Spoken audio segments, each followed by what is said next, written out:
Shot of all the latest in the world of business and money. Let's get cracking, because travel and tourism, hugely important to the global economy. It was worth about 10%, or some $9.4 trillion. That, of course, was before the pandemic hit. But travel restrictions meant that was then cut in half, with some 62 million jobs lost so far. So how does the industry become more sustainable as it recovers? Well, after all, it does contribute about 5% of global carbon emissions.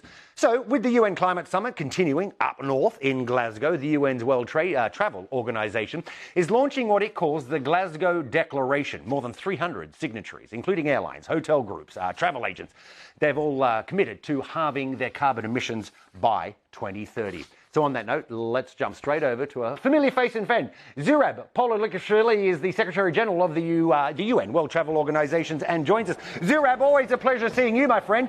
So listen, how is the declaration going to work, and how do you enforce it? Great. Great. Very happy to be back, Aaron. We had a historical day today. This is first time when tourism is in a top priority of COP agenda. We are very timely. Why? Because after pandemic, I think it's the best moment, and was best moment it is, to unite all forces and all the private and public sector. Today we signed the Glasgow Declaration, which is big beginning and big start of decarbonizing the world via tourism. So we had more than 300 signatories today. Again, as I mentioned, it is just the initial start. We are going to implement and to attract more and more private companies, all our member states. We have committed already, and this afternoon we signed another very important document with Panama, government of Panama. And as you know, Panama with Bhutan is absolutely zero net carbon neutral country. So nice showcase to other member states, and we're just starting. Zurab, let me ask you this though, because I was just recently this week at the World Travel Market here in London, the first big global gathering of the industry since the pandemic.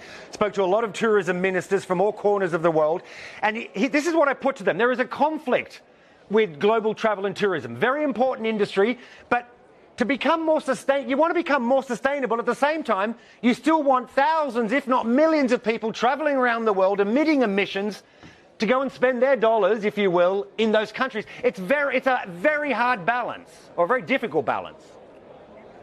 No, I absolutely agree. I mean, and we saw all in world travel market, tourism is going to recover, and it's already under recovering process.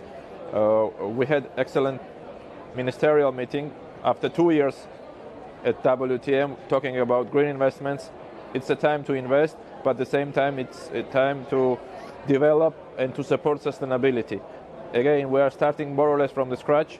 The numbers are there. We had a decrease of 75% last year, which is historical crisis in the tourism industry, and this is the opportunity. And when there is a crisis, there is always opportunity to invest and to learn and to develop sustainably. And Zurab, sorry to interrupt. Talking about investing, I've got to quickly, very briefly, developing economies who rely heavily on tourism, some of them, how are they going to afford to become more sustainable in this industry? I mean, do richer countries, do they have to help them, do you think, and cough up money for the developing economies?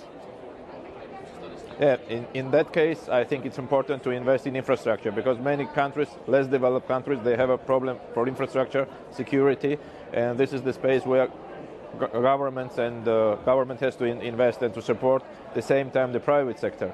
If there is no infrastructure, there will be very difficult to develop. And of course, from our side, from UNWTO, we are committed to attract innovation and attract education. Education is the future of the tourism, and we are very focused and very keen. Same time, we have a new approach, and we want to support rural development, new areas, new destinations, rural part of the countries, and I think this is again very timely. Talking about COP and climate change challenges and our declaration, I think that our main 4 pillars will be to measure, to decarbonize, to regenerate and unlock the innovative financing. These will be 4 main topics where we will be focused. Okay. Zurab Pololikashvili, of course, the Secretary General of the UN World Tourism Organization. Always appreciate your time. I wish I had more, but I don't. I'll see you soon. Thanks very much, Zurab. Thank you. Okay.